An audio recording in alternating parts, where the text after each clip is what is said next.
How well do we really know the people living next door? Behind closed doors, even the most ordinary lives can conceal unthinkable secrets. What if I told you a quiet suburban home in Rayford, North Carolina, became the epicenter of a crime so shocking it stunned an entire nation?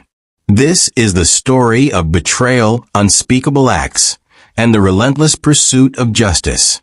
Are you ready to uncover the truth? As we delve into this video, don't forget to like this videos, share with friends, and subscribe to True Crime Shield for more gripping stories. Rayford, North Carolina, is a small, unassuming town where everyone seems to know each other. The morning of Monday, September 16, 2013, began like any other. Neighbors exchanged pleasantries on their way to work. Children played outside, their laughter blending with the chirping of birds. On the surface, Rayford was the epitome of peace and normalcy. But within the confines of one home, a secret was being unearthed that would shake the community to its core. Authorities were tipped off by the Humane Society to something unusual. The tip originated from Fairfax County, Virginia, a considerable distance from Rayford. The nature of the alert was ambiguous, but it hinted at something severe enough to warrant immediate attention. Police Chief Franklin Crumpler, a seasoned officer with years of experience, was called into action. He described the initial call as cryptic but compelling, leaving no room for delay. By afternoon, officers were dispatched to a modest home on the outskirts of town. The property appeared typical, a manicured lawn, a parked car, and a quiet atmosphere. But as investigators approached the door, they couldn't shake a sense of unease. Inside, they found Amber Nicole Fox and her husband, Reuben Chance James Fox, both 23 years old. The couple appeared calm, even friendly, as they greeted the officers.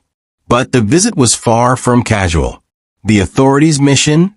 To retrieve computer equipment that had been flagged in an ongoing investigation. What lay hidden within those devices would leave even the most seasoned investigators questioning the depths of human behavior. The Humane Society in Fairfax County, Virginia, had been monitoring online activity as part of their routine work against animal abuse. A disturbing video had come to their attention /U2014, a video that raised immediate red flags. It was not just the content, but also the source that made it even more concerning. Investigators traced the IP address to a home in Rayford, North Carolina. Initial efforts to uncover the origin were met with technical challenges. But persistence paid off, and a clear trail led them to Reuben and Amber Fox. The video, reportedly uploaded from their home, depicted acts that defied human decency. It wasn't /U2019 just the nature of the crimes that shocked investigators, but the deliberate effort to record and share them. The Humane Society /U2019's role in the investigation was pivotal. Their ability to link the video to a specific location was crucial in building the case. As the evidence was pieced together, the story that began to emerge was one of calculated actions and chilling disregard for both laws and ethics. Fairfax County officials wasted no time. They contacted Rayford authorities, sharing every detail of the discovery. The collaboration between the two jurisdictions was seamless, a race against time to ensure that the individuals responsible were brought to justice. As the Humane Society handed over the findings, the weight of what lay ahead became clear. Rayford police officers arrived at the Fox residence with a search warrant in hand. The modest home, outwardly unremarkable, became the focus of intense scrutiny. Officers seized multiple electronic devices, including laptops, external drives, and a camera. Each item was meticulously cataloged, and their contents would later reveal the horrifying extent of the crimes committed. Inside the home, investigators also discovered 2 mixed-breed dogs and 3 cats. The animals appeared healthy, but were immediately taken into protective custody. The officers knew that these pets were more than companions. They were victims of unimaginable abuse. The presence of these animals further cemented the severity of the case. Neighbors looked on as the police carried evidence from the house. Some expressed shock, while others admitted to having noticed unusual behavior from the couple. However, none could have predicted the depth of depravity that was about to come to light. The seized devices were sent to a forensic lab for analysis. What investigators uncovered would leave an indelible mark on everyone involved in the case. Hidden among mundane files were videos and photographs that confirmed the Humane Society's worst fears.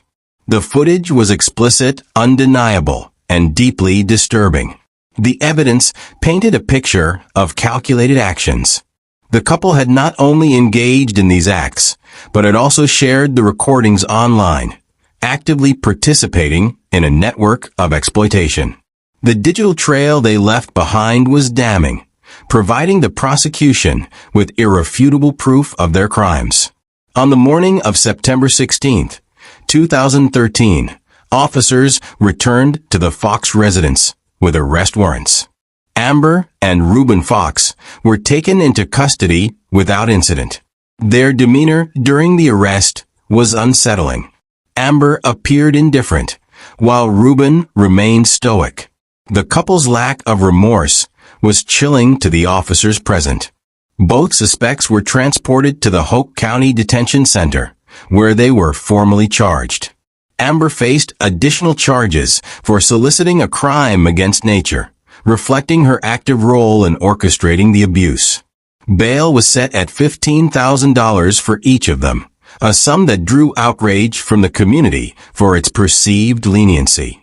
The news of the arrest spread quickly through Rayford. The quiet town was thrust into the national spotlight, with media outlets flocking to cover the story. Public reaction was swift and intense. Residents expressed disgust and disbelief that such acts could occur in their community. The couple's connection to Fort Bragg, where Reuben served as a specialist in the Army's 82nd Airborne Division, only added to the shock. Law enforcement assured the public that the case would be pursued to the fullest extent of the law. Police Chief Franklin Crumpler, visibly shaken during a press conference, emphasized the gravity of the charges and the commitment to securing justice for the voiceless victims. The Fox's first court appearance took place on September 17, 2013, in Hope County. The courtroom was packed with reporters, activists, and concerned citizens. The couple's attorneys entered not guilty pleas on their behalf, setting the stage for what would become a high-profile trial. Prosecutors laid out the charges in stark detail. They described how the couple had conspired to commit acts of bestiality and had gone to great lengths to record and distribute the material. The evidence included explicit videos, internet history logs, and testimonies from forensic analysts who had examined the seized devices. Defense attorneys attempted to challenge the validity of the search warrant and the admissibility of the evidence. They argued that their clients were being unfairly targeted and painted a picture of a misunderstood couple. The judge, however, ruled that the evidence was admissible and that the trial would proceed. Public outrage grew as more details emerged. Animal rights groups rallied outside the courthouse, demanding harsher penalties for crimes involving animal abuse. The case became a rallying point for advocates pushing for stricter laws and harsher sentences for such offenses. Reuben's affiliation with Fort Bragg complicated the case. As a specialist in the Army's 82nd Airborne Division, he had been seen as a model soldier by his peers. His arrest sent shockwaves through the military community, leading to questions about how someone in his position could engage in such heinous acts. The Army launched its own investigation, parallel to the civilian case. Reuben was suspended from duty pending the outcome of both investigations. His commanding officers expressed their support for law enforcement efforts and vowed to cooperate fully. The military's involvement brought additional scrutiny to the case. Media coverage expanded, with reporters delving into Reuben's service record and personal life. The revelations added another layer of complexity, as the public grappled with the dichotomy of a respected soldier committing unthinkable crimes. The 2 dogs and 3 cats rescued from the Fox residence were placed in the care of a local animal shelter. The shelter staff worked tirelessly to ensure the animals received proper medical attention and rehabilitation.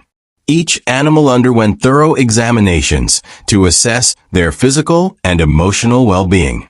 Despite their harrowing experiences, the animals began to show signs of recovery. The shelter received an outpouring of support from the community, with many residents offering to adopt the rescued pets. However, the animals' fate would ultimately depend on the resolution of the case, as they were considered evidence in the ongoing trial. Animal rights organizations used the case to highlight the importance of stronger protections for animals. They called for increased funding for shelters and stricter penalties for offenders. The shelter director described the animals' resilience as a testament to their capacity for healing, even in the face of unimaginable cruelty. As investigators delved deeper into the couple's online activity, they uncovered a disturbing network of individuals engaged in similar crimes. The videos shared by the Foxes had reached an audience that perpetuated and encouraged such behavior. Law enforcement agencies across the country were alerted, leading to multiple arrests in connection with the network. The discovery underscored the pervasive nature of online exploitation and the challenges faced by authorities in combating it. The Foxes case became a catalyst for broader investigations, shining a light on the dark corners of the internet where such acts thrived. The FBI and other federal agencies joined the effort, providing resources and expertise to dismantle the network. The revelation of this larger web of crime added weight to the charges against the Foxes. Prosecutors emphasized their role as active participants and facilitators within the network, arguing that their actions had far-reaching consequences beyond Rayford. The community's reaction to the case was overwhelming. Public forums, social media, and town hall meetings became platforms for residents to express their anger and demand justice. The case reignited debates about the adequacy of existing laws and the need for harsher penalties for crimes involving animals. Activists organized vigils and rallies, drawing attention to the plight of the rescued animals and the broader issue of animal abuse. Local businesses and organizations joined the cause, raising funds for shelters and advocacy groups. The collective outrage was a powerful force, uniting people from all walks of life in their pursuit of justice. By the time the trial began in late 2013, the courtroom was filled to capacity. Journalists, activists, and concerned citizens packed the gallery, eager to witness the proceedings. Prosecutors wasted no time in presenting the chilling evidence, videos, emails, and digital records that exposed the full extent of the Foxes' crimes. The imagery was so graphic that the judge ordered the courtroom cleared during certain segments. The defense attempted to argue that the videos were fabricated or taken out of context. They painted Amber as a victim of manipulation and Reuben as a soldier under immense psychological strain. Despite their efforts, the prosecution's evidence was overwhelming, and their narrative remained unshakable. Expert witnesses, including animal behaviorists and digital forensic analysts, testified about the lasting trauma inflicted on the animals and the meticulous nature of the digital trail left by the couple. Their testimony painted a vivid picture of premeditation and a complete disregard for moral or legal boundaries. As the civilian trial unfolded, Reuben faced additional scrutiny from the military. A tribunal convened at Fort Bragg to determine whether his actions constituted a violation of military law. The tribunal highlighted the tarnished reputation of the 82nd Airborne Division, one of the most respected units in the U.S. Army. Fellow soldiers testified to Rubin's otherwise unremarkable service record, expressing shock at his actions. The tribunal found Rubin guilty of conduct unbecoming of a soldier, leading to his dishonorable discharge. This decision further isolated the Foxes, stripping them of any remaining support from their community. Amber Fox took the stand in an attempt to shift the narrative. Her defense attorney framed her as a victim of Rubin's coercion, alleging that he had pressured her into participating in the crimes. Amber spoke tearfully, recounting moments of fear and manipulation. The prosecution, however, was prepared. They presented emails and text messages that contradicted Amber's claims, showing her active role in planning and executing the acts. Her demeanor on the stand wavered under cross-examination, revealing inconsistencies that damaged her credibility. Parallel to the trial, investigators continued to dismantle the online network linked to the Foxes. Arrests were made across multiple states, uncovering a web of individuals who shared similar content. The FBI described the operation as one of the most significant crackdowns on animal exploitation in recent history. This revelation brought a sense of grim satisfaction to the public. The case against the Foxes was no longer just about their actions, but also about the broader implications of a criminal network that thrived in the shadows. As the case gained national attention, the Rayford community found itself divided. While most residents expressed outrage and called for maximum sentences, a small faction questioned the fairness of the judicial process. Some believed the Foxes were being made scapegoats for a larger issue, while others pointed to systemic failures that allowed such crimes to persist. Town meetings became heated, with residents voicing their opinions on animal rights and the legal system's role in preventing future cases. The discourse, though intense, marked a turning point in raising awareness and advocating for change. After weeks of testimony and deliberation, the jury returned with a verdict: guilty on all counts for both Rubin and Amber Fox. The judge delivered a scathing rebuke during sentencing, condemning their actions as heinous and calculated. Amber received a 10-year prison sentence with no possibility of parole, while Rubin was sentenced to 12 years due to his military position and perceived betrayal of public trust. Both sentences included lifetime bans on owning animals and mandatory registration as offenders under new animal abuse laws. With the trial concluded, the rescued animals were finally released from evidence custody. Each was placed with loving families who ensured their continued rehabilitation. The shelter's director expressed gratitude to the community for their support and highlighted the animals' remarkable recovery. One of the dogs, named Max, became the face of an anti-animal abuse campaign, appearing in educational programs across the country. His story inspired countless others to take a stand against cruelty. The Foxes case spurred significant legislative changes. Lawmakers introduced stricter penalties for crimes involving animal abuse and expanded the scope of investigations into online exploitation networks. These reforms were championed by advocacy groups who had rallied throughout the trial. The Humane Society and other organizations credited the public's outrage as a driving force behind these changes. The case became a benchmark for future legal battles against animal cruelty. The media's coverage of the Fox case drew widespread criticism and praise. Some outlets were accused of sensationalizing the story, while others were commended for their focus on systemic issues.